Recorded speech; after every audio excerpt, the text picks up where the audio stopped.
الأصحاب كن متأدبا واعرف عظيم منازل الأصحاب.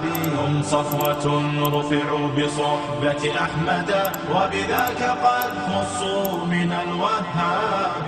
يا ذاكر الأصحاب كن متأدبا واعرف عظيم منازل الأصحاب.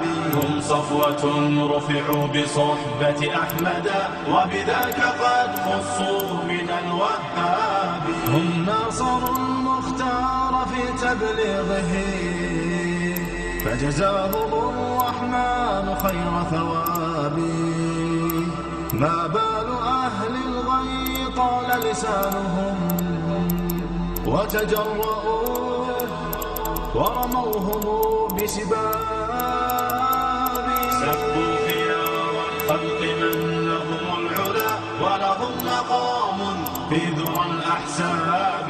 من قبل صرح أعوج عن حقده في سب شيخ متق أواب. يا ثاني الاثنين في الغار الذي شهدت له آيات خير كتاب.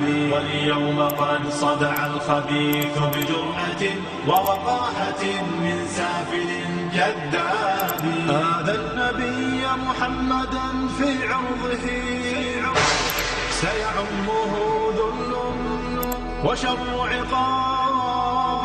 هذا النقية بنت خل المصطفى فليخشى أن فسعيه كسراب.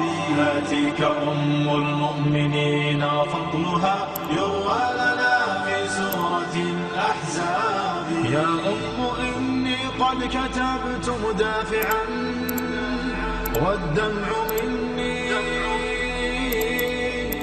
كالندى المنساب. من ذاك يجرؤ أن ينال لسانه من زوج خير العجم والأعراب. يا من زعمتم حب آل نبيكم أخلت جماجمكم من الألباب. تمشون في درب الضلال معتب قد أخفيت عثراته بضباب. يا ذاكر الأصحاب كن متأدبا.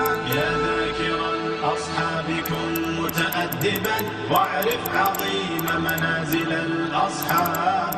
هم صفوة رفعوا بصحبة أحمد وبذاك قد خصوا من الوهاب.